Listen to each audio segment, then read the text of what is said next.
Dear friends, today I want to talk to you about something that sooner or later each of us faces: saying goodbye to loved ones who pass on to another world.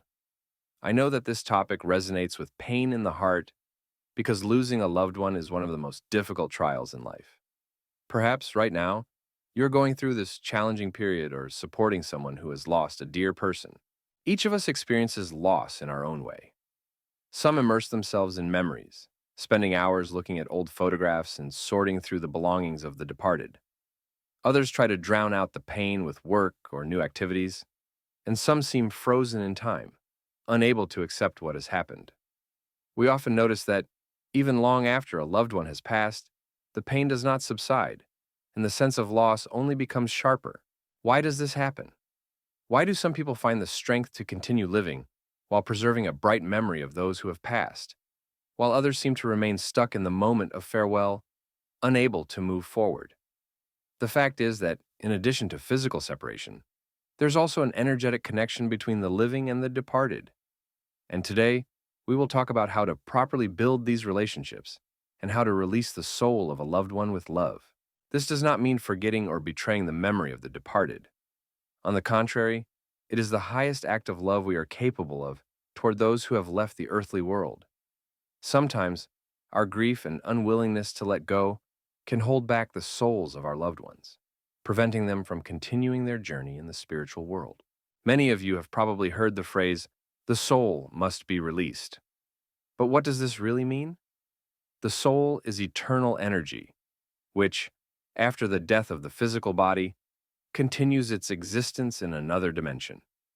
And no matter how painful it may be for us, it is important to understand that the soul of a person must continue its journey rather than remain tied to the earthly world by our grief. When we lose a loved one, a special connection forms between our soul and the soul of the departed, filled with longing, the pain of loss, and often a sense of guilt. We may blame ourselves for words left unsaid, actions left undone, and missed opportunities. This emotional attachment acts as an invisible anchor, keeping the departed soul close to us, preventing it from freely continuing its path. Imagine a balloon that wants to rise into the sky, but is held back by heavy ropes of our grief. These ropes are our tears, our refusal to accept the loss, our constant thoughts of "if only" and "I should have." And although our love for the departed is natural and beautiful, the way we express it can cause suffering not only to us, but also to the soul of our loved one. Releasing the soul with love means giving it a blessing for its journey ahead. It is like opening a window for a bird that lived in your home. You do not stop loving it, but you understand that its true nature is to be free. Similarly, after completing its earthly path, the soul of a person must have the opportunity to continue its spiritual development without being tied to the material world by our inability to accept its departure. How can we tell if a loved one's soul has not yet been released? There are several clear signs that can indicate this. Often we experience recurring dreams where the deceased appears to us as if still alive. In these dreams, they may look worried, ask for something, or simply be present in silence. Such dreams are not just the work of our subconscious. They are a sign that the soul is still tied to the earthly world by our emotions. Another important sign is the constant feeling of the deceased's presence in the home. You may hear familiar footsteps, sense characteristic scents, or notice strange coincidences related to the belongings of the deceased. Sometimes pets begin to behave unusually, staring intently at an empty corner of the room or reacting to something invisible. All of this may indicate that the soul of a loved one is unable to move on. A particularly evident sign is the inability to touch the belongings of the deceased. When a room remains untouched for months or even years, with everything left exactly as it was during their lifetime, when we cannot bring ourselves to sort through their belongings or change anything in their space, this is not just a tribute to their memory, but a sign that we are subconsciously trying to keep their physical presence in our world. It is also important to pay attention to your emotional state. If a long time after the loss, you still cannot talk about the deceased without sharp pain, if any mention of them brings tears and despair, If you cannot recall happy moments spent together without feeling devastated, this means that the grieving process has stalled and that the soul of your loved one is still being held back by the power of your pain. When a loved one's soul remains tied to the earthly world, it deeply affects not only the soul itself, but also those who continue living. First and foremost, our own life energy suffers. Imagine that every day, part of your energy goes toward maintaining this connection with the deceased, like an outstretched hand in the void that is always under tension. Gradually, this leads to exhaustion, both physically and emotionally. An unreleased soul also affects the entire family system. Children, even if they never knew the deceased personally, unconsciously adopt the grieving behavior they see. They witness how adults remain stuck in the past, which prevents them from fully living their own present. It is as if a heavy, invisible veil of sadness and oppression settles over the home. Very often, an unreleased soul becomes the cause of stagnation in all areas of life.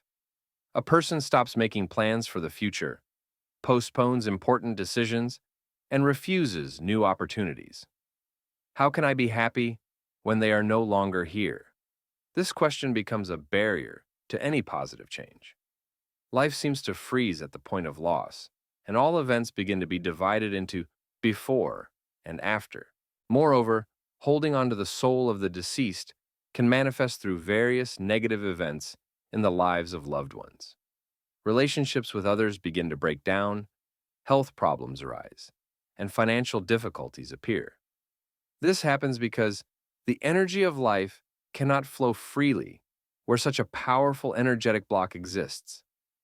And surely, the last thing our departed loved ones would want is to see us stop living fully because we are unable to release their soul. The question arises, how can we learn to release with love? It is not an easy path, but it is necessary, both for ourselves and for the soul of our departed loved one. The first step is to accept the idea that letting go is neither betrayal nor forgetting. It is an act of deep love when we prioritize the peace and freedom of the soul of our dear one over our own desire to keep them close. An important step is to create a new way of connecting with the deceased. Instead of holding on to physical objects and places, one can establish a special ritual of remembrance. This might be lighting a candle on a special day, planting a tree, or taking regular walks in a place associated with happy memories. Such rituals help transform painful attachment into a peaceful and grateful remembrance. A very helpful practice is writing letters to the deceased. In these letters, you can express everything that was left unsaid in life. Ask for forgiveness, declare your love, and share your feelings. And then, and this is crucial, write a letter in which you give the soul your blessing for its journey ahead. This letter can be burned, imagining how your words of love rise with the smoke to the sky. Gradually, it is necessary to begin sorting through the belongings of the deceased. This does not mean getting rid of everything at once. Choose a few items that are most precious to your heart and will keep their memory, while the rest can be given to those who will benefit from them. Each item given away is a symbolic act of release, a step toward accepting the new reality. And of course, it is important to remember that a bridge of love always remains between us and those who have passed. It's just that now, this love takes on a new form, more free, radiant, and filled with gratitude for everything that was shared together.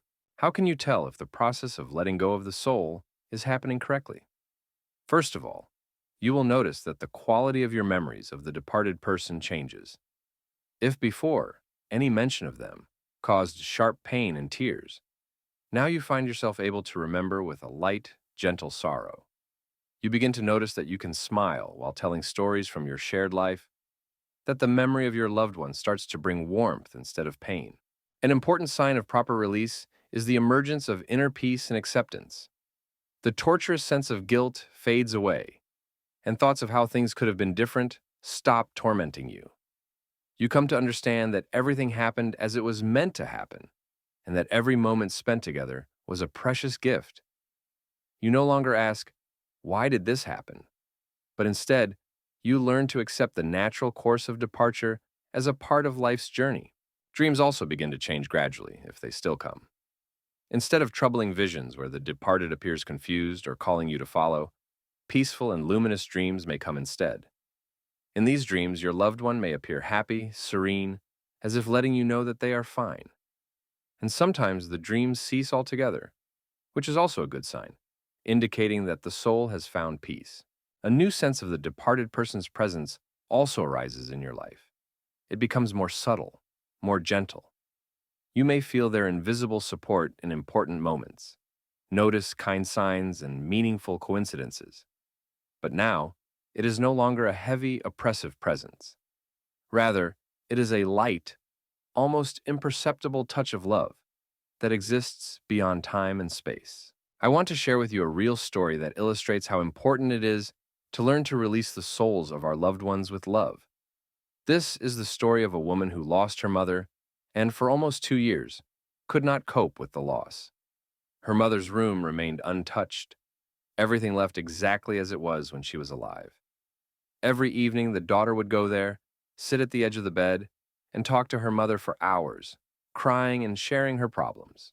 Gradually, she began to notice that her life seemed to have come to a halt.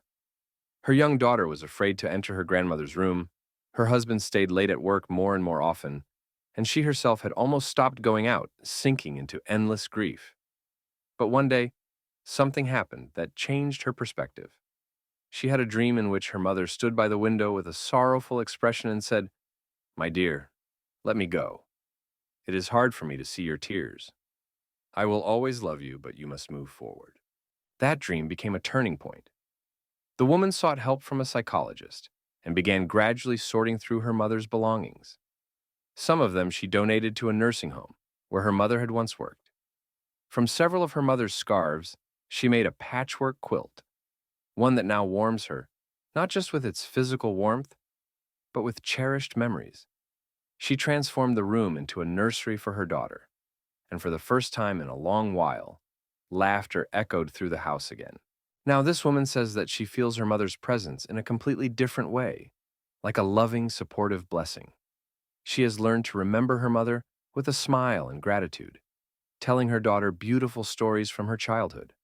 And most importantly, she feels that her mother's soul has found peace, and with that, peace has also entered her own heart. Dear friends, as we conclude this conversation, I want to remind you of the most important thing. The bonds of love between souls are never broken. They simply change form, becoming finer, deeper, and wiser. When we learn to let go with love, we do not lose our connection with our loved one. We transform it into something more luminous and free. To each of you who is currently going through a period of mourning, I want to say, do not blame yourself for your tears and pain. They are a natural part of the journey. Allow yourself to grieve, but do not let grief become an anchor that holds both you and the soul of the departed from moving forward. Remember that your loved one would want to see you happy, full of life, and embracing new hopes. The process of letting go of the soul is not a one-time act, but a gradual journey. It is like learning to breathe again after a long dive into deep waters. Be patient with yourself. Take small steps.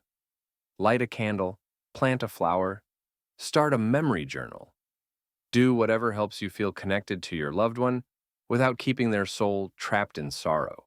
And know that somewhere out there, in the space of eternal love, the souls of our loved ones are smiling as they watch us learn to live again, carrying a bright memory of them in our hearts. They will always remain part of our story, our inner world, our soul. It is just that now, instead of being a stone that weighs us down, they become wings that help us rise higher and see new horizons in life. Take care of yourselves and remember, letting go with love means giving freedom and peace not only to the soul of the departed, but also to your own heart. And finally, I want to thank each of you for opening your hearts to this difficult but important topic. If this conversation has helped you even a little to understand how to let go with love, then our time together has been worthwhile. Subscribe to the channel so we can continue exploring the profound questions of life, the soul, and spiritual growth together. Share this video with those who need support and understanding right now. And in the comments, feel free to share your experience or ask questions. I will do my best to respond to each one. See you in the next videos. May the light of love and gratitude always live in your heart.